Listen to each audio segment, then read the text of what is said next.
Anda sedang menyaksikan Viral News bersama saya, Siska Mawaski. Berdasarkan hasil hitung cepat atau quick count, pasangan Prabowo Subianto Gibran Raka Buming Raka unggul meninggalkan dua paslon lainnya. Pun sama halnya dengan hasil real count KPU RI sementara.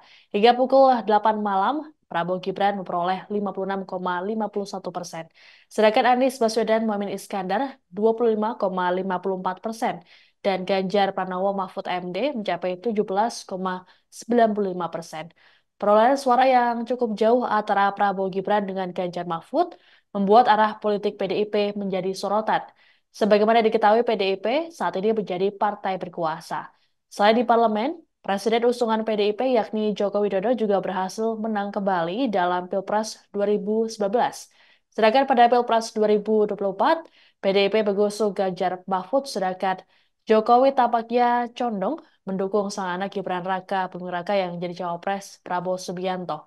Terkait arah politik, Sekjen PDIP Hasto Kristianto dalam pernyataan di Gedung Hayan Jakarta Pusat Kamis 15 Februari mengatakan bahwa partainya akan menentukan seusai rekapitulasi suara KPU.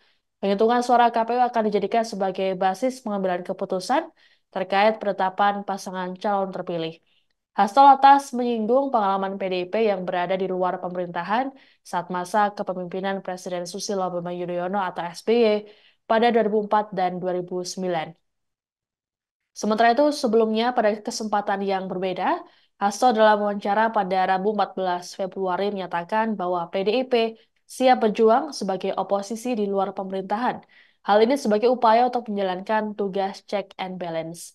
Hasto berujar, berkaca pada periode kedua kekuasaan Jokowi, kekuasaan yang terpusat memunculkan kemampuan untuk melakukan manipulasi, sehingga kekuasaan dan kritik dalam konteks kebijakan dan implementasinya dibutuhkan check and balance.